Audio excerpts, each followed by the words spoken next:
Hello and welcome to the annual general meeting of CapitaLand Investment. I'm Mark Lowdy and our sketch artist Vanessa, who's going to turn our words into pictures, and you'll be able to find her masterpiece on the CapitaLand Investment website in the very near future. Now let's talk to Chee Koon, and what a year it was.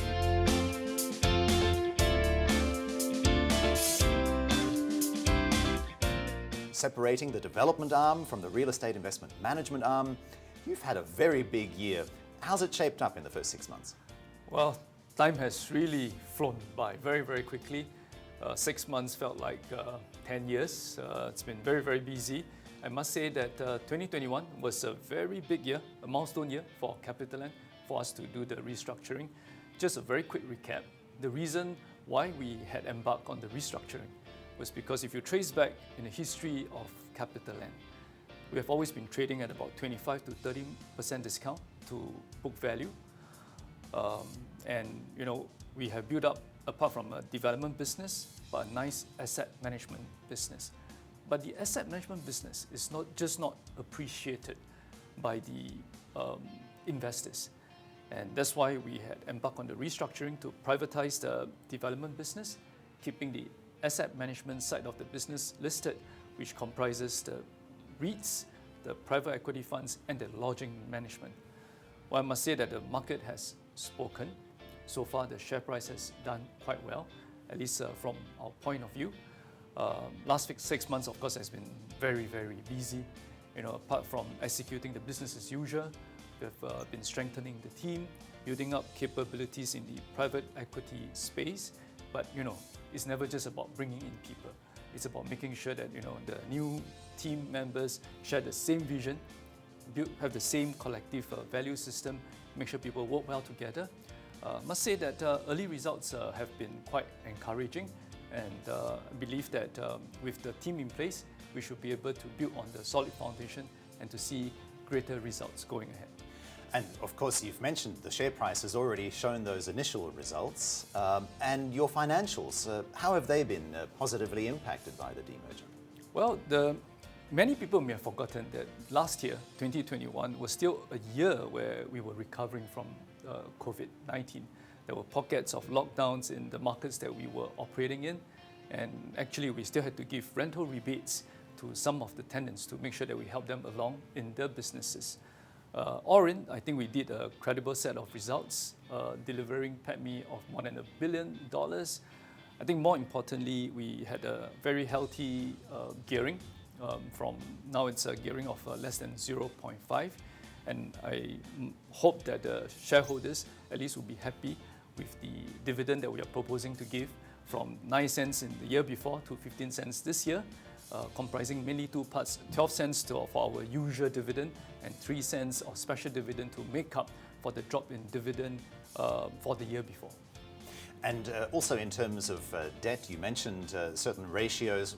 What do we as shareholders do with those numbers? What is the implication of the fact that you've managed to pare down your debt to equity ratio? Yes, I think that the company from a financial standing has never been stronger than ever before. We have a healthy balance sheet, meaning that if you look at the properties that we have, they are all income producing. No more lumpy development earnings that you need to be worried about. From a cash flow perspective, strong, and we have ability to gear up as and when we need if there are good opportunities. So I must say that the company is definitely in a much better shape than before. Looking beyond 2022, what sort of opportunities are on the horizon? Well, we are in Asia. My own view, and the view of my management team, is that Asia is going to be the main area that presents growth opportunities in the next few decades. And CapitaLand Investment, and traditionally known as CapitaLand, we have built up our track record, our reputation in Asia. So Asia Pacific, huge opportunities. The important thing for us to do is to build up much stronger team. Local teams that can source good deals that are off-market, below replacement costs, be razor focused in terms of creating value for every asset or portfolio of opportunities that we have acquired. Make sure we deliver good returns for LPs, for unit holders. My own view is that if we stay razor focused on creating value, delivering good, consistent, high quality earnings, we should be able to build a big AUM business. But the fundamental foundation must be delivering consistent, high-quality earnings for LPs and unit holders. LPs are limited partners. They're part of the venture capital part of the business? I would say that they are the investors in our private equity funds. And you've talked about some of the geographic implications. Obviously, Asia, the big growth areas. What about in terms of the different types of asset classes? Because obviously people might know CapitaLand for shopping malls and residential, but you're so much more than that. Yes, I mean, you will not see CapitaLand investment doing residential development in the traditional sense anymore. We will do rental housing, corporate leasing type apartment, service apartment, shopping mall, offices, integrated developments. There are interesting opportunities in logistics in business parks area, and these are capabilities that we have bolted on when we merged with Ascender Singbridge a couple of years ago. And the other interesting asset class that we have built up capabilities is data center. I mean, I think that everybody is now using 2, 3, 4, 5 devices. The demand for data is just going to continue to grow. And so data centers is something that we are focusing on, in Asia Pacific, because that's where our strengths are, where we believe we can find good assets, be able to operate the data centers or work with strong operating partners in markets where we are not able to operate those data centers ourselves. I think there are good opportunities in Asia Pacific. Of course, we can't just focus on the opportunities. There are also a few risk factors about, and when you just look at the current headlines, you'll see all about COVID. Here we are in the 3rd year of COVID. That's still a factor. Oil prices are rising, interest rates set to go up. What are some of the key risks that are keeping you awake at night? I think the operating environment is going to be very challenging for all organizations, be it governments, companies, NGOs. It's going to be the same. It's going to be very complex with all the risks that you have highlighted before. But the key thing is, my own view is, you need to have a good, strong team, a team that can work well together, strong culture, being able to fight the trenches together, be nimble enough to be able to navigate and be able to find opportunity amidst the crisis. I mean, if you recall, in the last 3 years, we first did a merger with Ascender Singbridge. It was one of the biggest corporate transactions in the history of Singapore. We put the two companies together. I would say that the merger was done quite successfully. And before we could get the merger done, we had to deal with COVID-19. And it was during COVID-19 that we had proposed and completed the restructuring. And the view that the management took at a point in time was that we should never waste a crisis. How we should leverage on crisis, on risk, to better position the company for the future. So with the restructuring now done, even during COVID period, I must say that the whole company, CapitaLand Investments, is definitely much better positioned to compete with the big global players in time to come. One of the other headlines, of course, that we keep seeing is about sustainability, climate change, and so on. And you have a 10-year sustainability master plan taking you to 2030. Yeah. How's that going 2 years in? The CapitaLand actually started the sustainability journey more than a decade ago. We were one of the first few companies that launched the sustainability report, even before there was a requirement to do so. So I must say that sustainability is in our blood, it's in our DNA. Because apart from wanting to make sure that we do well financially, we want to make sure that we are a responsible corporate citizen. We make sure that we are responsible for the environment, and we make sure that we continue to do good and make a positive impact to the communities that we operate in. So sustainability will continue to be very important. Of course, we came up with a very aggressive 2030 sustainability master plan. If you study the details, you actually will find that we will not be able to achieve the targets set based on the technology that is available today.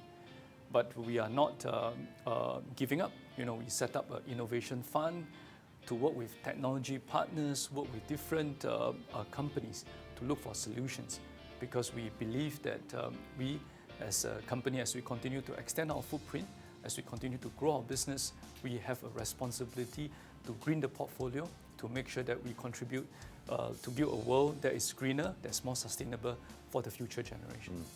One of the things that strikes me about our conversation so far is how many times you've mentioned people. And obviously, at first glance, you might look at a real estate investment management firm such as you are now and think of buildings. Can you take us into the tent a little bit about the talent and the people discussion that you've raised? Fundamentally, I mean, anybody can own real estate. You can have two buildings next to each other. They can have very different outcomes. And the outcomes are different mainly because of the work that's done by the people that we have. So fundamentally, I believe that every good business, every organization is only as good as the people that we can have. So I'm extremely focused in not just in attracting talent, but in attracting talents with good value system, because you want people with the same vision, with the same value system. We are going to be a company that's very global in our footprint. And the thing that galvanizes us must be the value system. So it doesn't matter whether you're in the US, whether you're in Australia, whether you're in China. You're guided by the same moral compass, by the same value system in the way we treat partners, in the way we look for projects, in the way we deliver returns. Finally, before we let you get started with the AGM, any final comments? Well, just to remind everybody that CapitaLand investment today is not a finished article. There's still a lot more things that we need to do. I want to thank the investors or the shareholders for your patience, your trust and your support to allow us to go through the transformation journey. I think the early results in terms of the share price, I hope, is testament and at least give you early comfort. But there are many things that we want to do. We are in Asia. We are committed to want to make sure that we build a strong team, to build a company that is not just strong in Singapore, but to be a strong company globally. We have a different mindset. We are here not to grow, not to try to make a Singapore company trying to go global, but we are here trying to grow a global company that is headquartered in Singapore. It sounded like the same, but they are actually quite different, because what we are trying to do is really to build a global practice with the best SOP around the world to be headquartered in Singapore, because the idea is to really to compete with the strongest players globally. Thank you again for those candid insights and all the best for your AGM. Group's Chief Executive Lee Chee Koon. And now it's over to Grace Chen to kick off the proceedings.